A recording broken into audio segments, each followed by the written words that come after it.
अखिलेश यादव पानी के बिना जैसे मछली तड़पती है, सत्ता के बिना ये तीनों तड़प रहे हैं।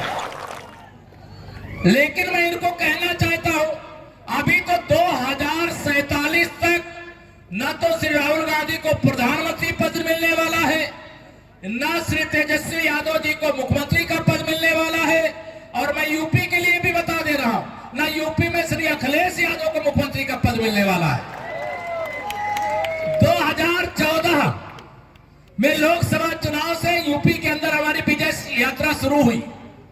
2017 में विधानसभा चुनाव हुआ, हमारे यहां 403 विधानसभा, हम लोगों ने 325 विधानसभा सीटें जीती थी 2017 में, 325। और फिर जब ये सत्ता में थे श्री अखिलेश यादव, और जब सत्ता में नहीं थे तो 2019 का लोकसभा चुनाव हुआ, फिर 64 लोकसभा सांसद हमारे वहां पर जीते। 2022 में विधानसभा चुनाव हुआ, जैसे तेजस्वी यादव मुंगेरी लाल के हसीन सपने देख रहे हैं ना, वैसे अखिलेश यादव भी वहां मुंगेरी लाल के हसीन सपने देख रहे थे, लेकिन 22 में भी नहीं मिली। और मैं आपको बता रहा हूं, तेजस्वी यादव को 2025 में बिहार नहीं मिलने वाला, और अखिलेश यादव जी को 2027 में भी उत्तर प्रदेश मिलने वाला नहीं है। आप सबका आशीर्वाद है, जनता का आशीर्वाद है, समर्थन है, लोगों को विश्वास है।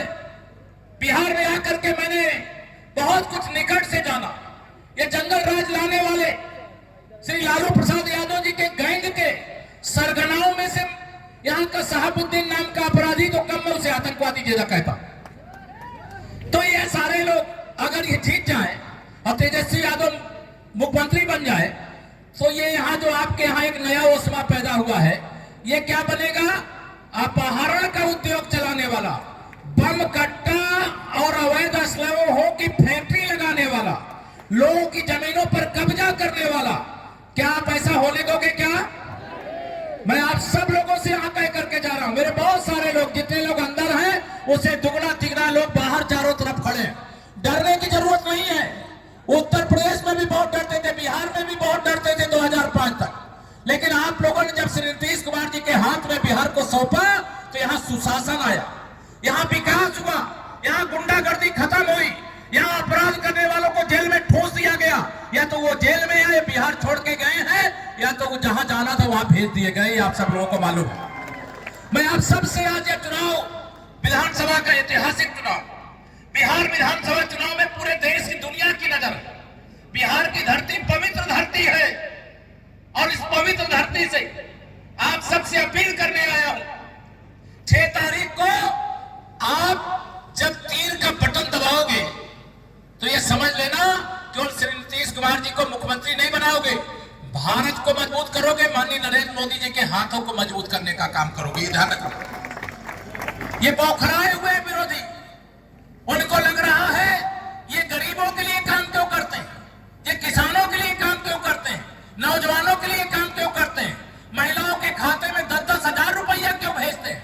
अरे मैं इनको कहता हूं, ये हिंदू विरोधी भी है, ये बिहार विरोधी भी है, ये भारत विरोधी भी है, ये महिला विरोधी है, ये नौजवान और किसान विरोधी भी है। इनको किसी का भला नहीं चाहिए, इनको केवल अपने परिवार का भला चाहिए। आप सब जानते हो, श्री लालू यादव जी के लिए उनका परिवार बिहार है, लेकिन श्री नीतीश कुमार जी के लिए पूरा बिहार ही उनका परिवार है। यह अंतर होता है। जब निस्वार्थ भाव से समाज की, देश की, प्रदेश की सेवा कोई करता है तो वह किस प्रकार करता है, इसके उदाहरण अगर देश में कोई है तो माननीय नरेंद्र मोदी जी, जो आज विश्व के सबसे शक्तिशाली नेता है।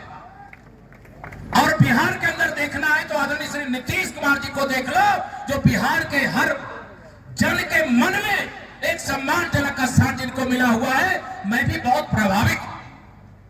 यह बिहार है, बिहार के अंदर न्याय के लिए, अन्याय के खिलाफ लड़ाई लड़ने के लिए जाना जाता।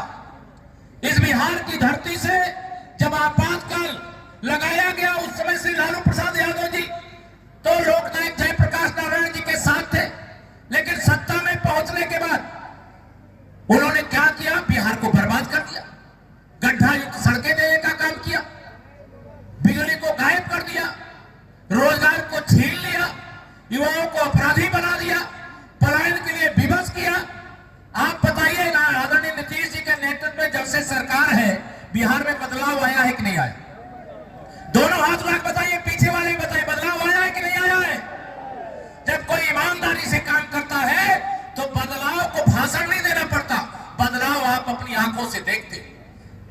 प्रसाद यादव जी की सरकार के समय बिजली आती नहीं थी और नीतीश कुमार जी की सरकार के समय बिजली जाती नहीं है। ये फर्क होता है सुशासन और कुशासन के बीच।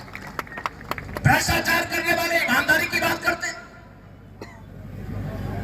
जिसके ऊपर घोटाले का आरोप है, जिसके खिलाफ मुकदमा चल रहा है, वो चाहे श्री राहुल गांधी हो चाहे श्री तेजस्वी यादव, श्री लालू यादव तो सजाए याफ्ता है। मैं आप सब लोगों को यह कहना चाहता हूं, आने वाली 6 तारीख बहुत महत्वपूर्ण है। केवल यहाँ बैठे हुए लोगों के लिए नहीं, यहाँ के मतदाताओं के लिए नहीं, आने वाली पीढ़ियों के लिए महत्वपूर्ण है। इसलिए ये जो मछली की तरह सत्ता के बिना तड़प रहे हैं, इनको बता दीजिए कि बिहार हो या भारत पूरा देश हो, या इनको सत्ता की चाबी सौंपने वाला नहीं है। इनको अगला जन्म लेना पड़ेगा, अगला जन्म। इस जन्म में नहीं मिलना चाहिए अवसर। इसलिए मेरे भाई बहनों, 2025 विधानसभा के चुनाव में मैं भी लगभग 1 महीने से यहां पर हूं और 1 महीने से मैं जो पूरे बिहार के अंदर देख रहा हूं,